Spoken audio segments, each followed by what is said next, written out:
отведен только 1 час.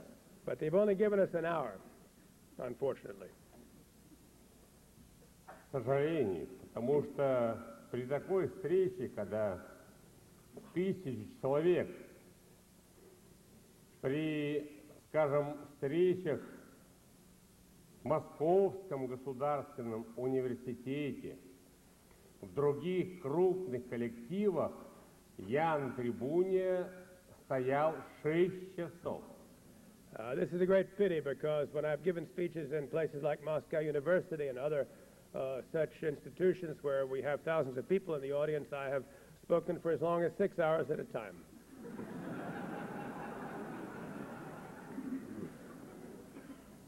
И отвечал на 400 с лишним вопросов. I've answered 400 questions, or more sometimes.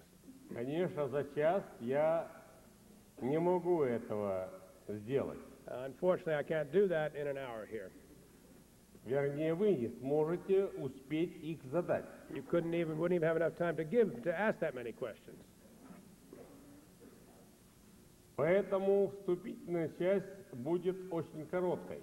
So my introductory comments will be Для very short. экономии времени, для того, чтобы через вопросы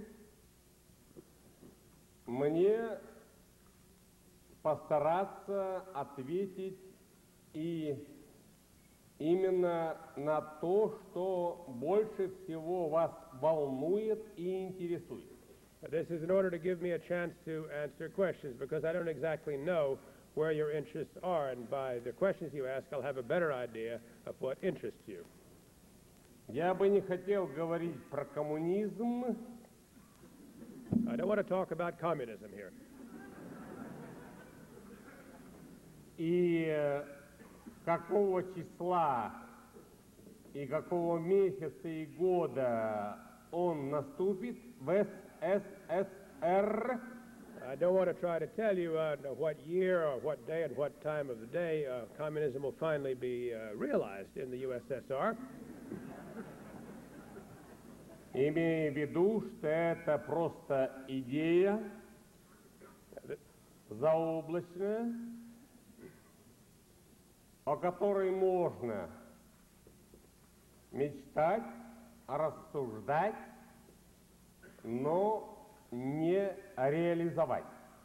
Bearing in mind, as we now know, that communism is really just an idea, sort of pie in the sky, which we should think about and keep our eyes on, but we shouldn't try to implement it here on Earth.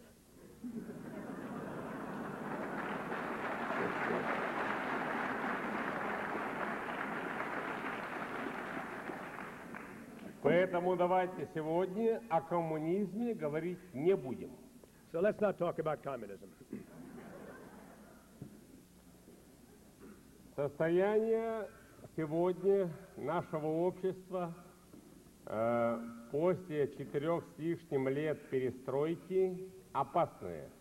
The situation in our country today, after 4.5 years of perestroika, is extremely dangerous. Кризис в политике, кризис в экономике, кризис в финансах, кризис в социальной сфере, когда 48 миллионов человек живет ниже черты бедности, кризис в национальных вопросах, кризис в партии, кризис в обществе. We're undergoing a crisis in every possible area. There's a crisis in the economic system, a crisis of finances, a crisis in society. There's a crisis of poverty. We have 48 million people living below the poverty line in the USSR. So, in a word, we are going through a genuine social crisis. Да, конечно, первые 2 года перестройки дали обществу, благодаря инициативе Горбачева, мощный толчок. Indeed, the first 2 years of perestroika did give society a tremendous impulse forward thanks to the initiative of Gorbachev. Но только в вопросах гласности и демократизации. But this is limited to the areas of glasnost and democratization.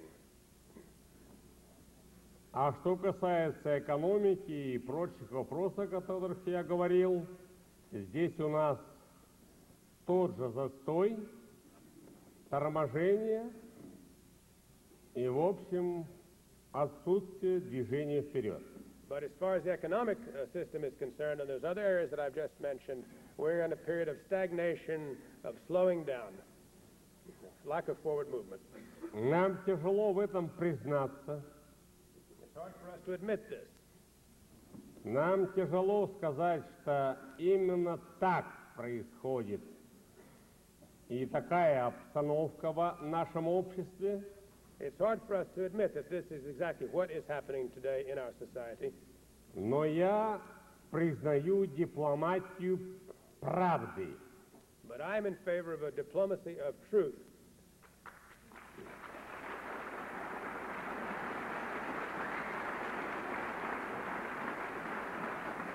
Дипломатия Средневековья в виде дворцовых интриг, кто кого перехитрит и обманет, это прошлое. The diplomacy of the Middle Ages, the diplomacy of palace intrigues, the diplomacy of people trying to outwit or outsmart one another, this is the diplomacy of the past. Сегодня, кто больше скажет правды, правды между двумя великими державами и народами США и СССР, это главный принцип всей политики мира. The main guarantee of a policy of peace in the world today is that the United States and the Soviet Union should speak the truth to one another.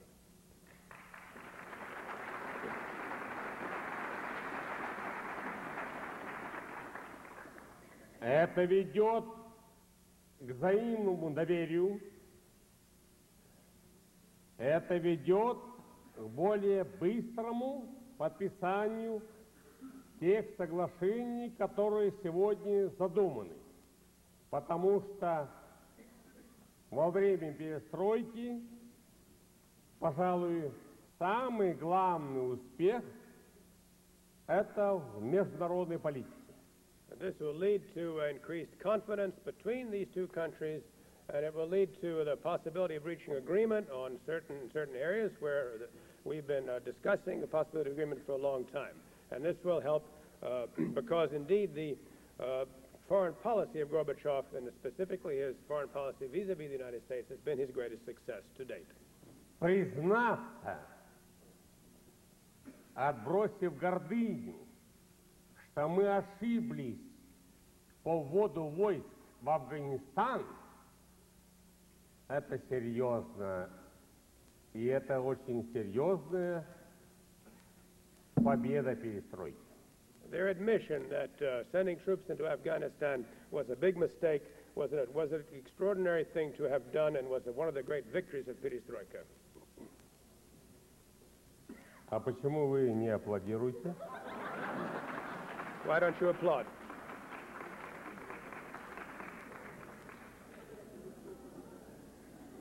То есть по Афганистану вы не согласны с моей точки зрения, что это была ошибка. Мои микрофоны не работают. Are they on or not? I've got to talk very close to it. Is that it? I wish they'd raise it a little bit higher. I'm not a... Давайте сюда. Извините. Нет, ничего. Надо повысить, что поднять микрофон. Хорошо, пожалуйста. Ну, повторите. Повторите. Я не услышал, извините, они мне что-то сказали. Они слышали? Повторите предыдущую фразу.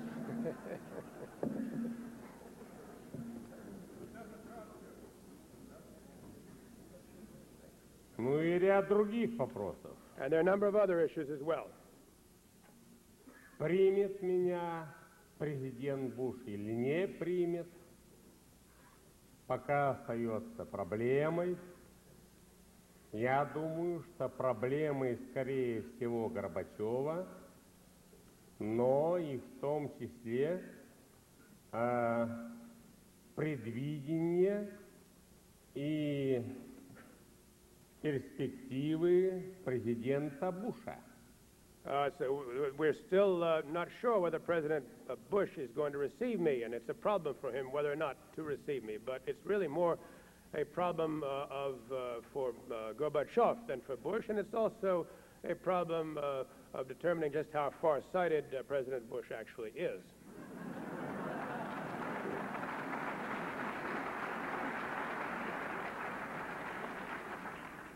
Знаю, что он каждый день бегает и играет